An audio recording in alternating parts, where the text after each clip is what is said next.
Hello everyone, welcome back to my channel. तो आज की वीडियो में हम इयन रसल मैक्यूवन की एक नॉवल एटोनमेंट को पढ़ेंगे।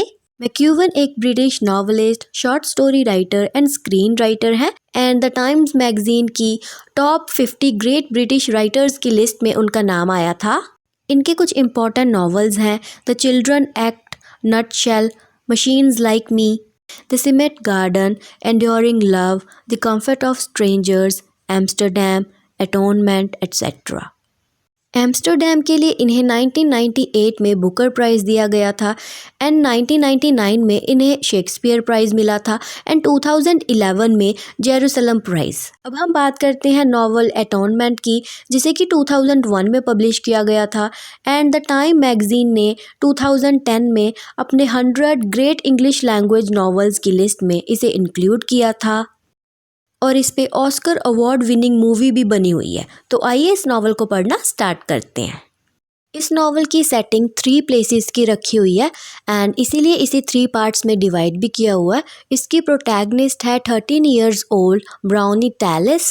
वो अपनी टीनेज में कोई ऐसी गलती कर बैठती है जिसका रिग्रेट उसे सारी उम्र रहता है।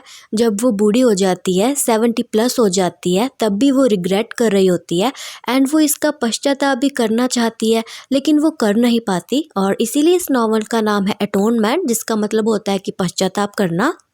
तो इसके फर्स्ट पार्ट की सेटिंग रखी गई है ईयर 1935 की इन इंग्लैंड।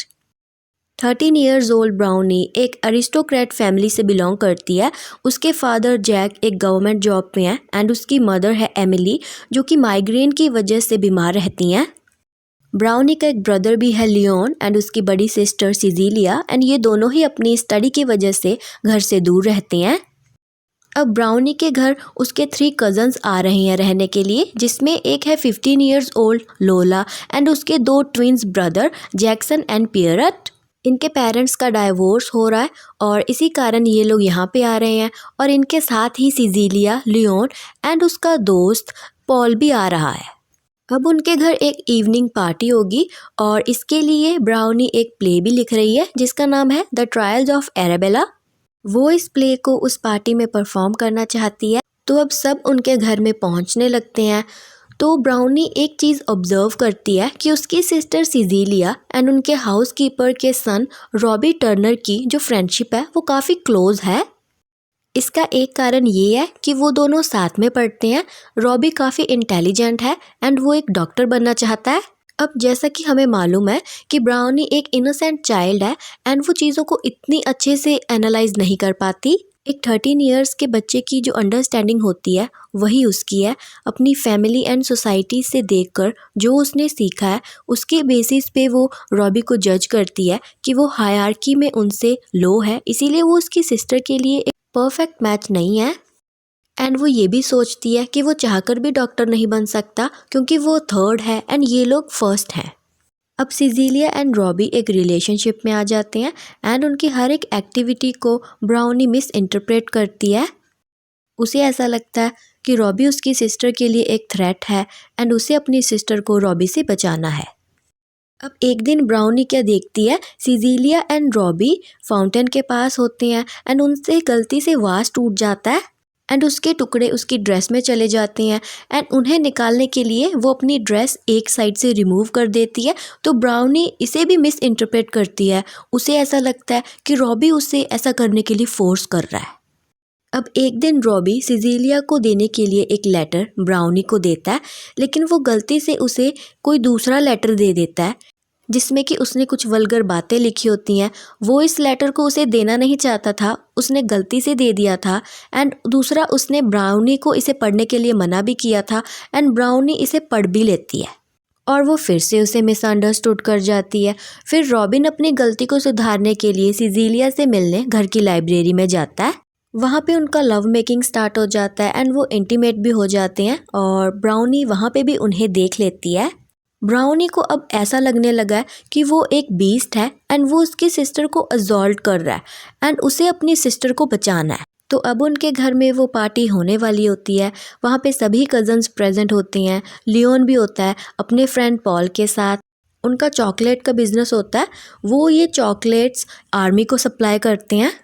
तो अब उनके घर वो पार्टी स्टार्ट हो जाती है, लेकिन ब्राउनी की मदर कहती है कि जो प्ले ब्राउनी ने लिखा है वो यहाँ पे परफॉर्म नहीं होगा, जिसकी वजह से ट्विंस नाराज़ हो जाते हैं। वो अपने पेरेंट्स को याद करके पहले ही दुखी होते हैं और इस बात से वो और नाराज़ होकर घर से ही भाग जाते हैं। तो घर के मेंबर्स उन्हें ढूंढते हुए बाहर आते हैं। तो उसी दौरान क्या होता है कि लोला को कोई सेक्सुअली असॉल्ट करता है। घर के सभी मेंबर्स में से ब्राउनी इस चीज़ को होते हुए देख लेती है, लेकिन वो अटैकर को आइडेंटिफाई नहीं कर पाती और लोला भी इस कंडीशन में नहीं है कि वो उसे पहचान पाए। ब्राउनी के पास कोई प्रूफ तो नहीं है, लेकिन फिर भी उसे ऐसा लगता है कि ये सब करने वाला रॉबी है एंड वो पुलिस को अपनी स्टेटमेंट्स लिखवा देती है और इसी के बिहाफ पे रॉबी को जेल भेज दिया जाता है। ऑल्दो रॉबी इनोसेंट है, वो तो पूरी रात ट्विंस को ही ढूंढ रहा होता है और वो उन्हें ढूंढ कर ले भी आता है और फिर पुलिस उसे पकड़ कर ले जाती है।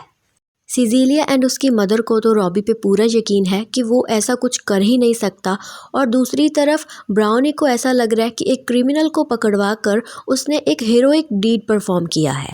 इस इंसिडेंट के बाद सिजिलिया अपनी फैमिली से सारे रिश्ते तोड़ देती है, उनसे बात करना बंद कर देती है और यहीं पे पार्ट फर्स्ट ख़त्म हो जाता है एंड पार्ट सेकंड स्टार्ट होता है वर्ल्ड वॉर सेकंड के टाइम।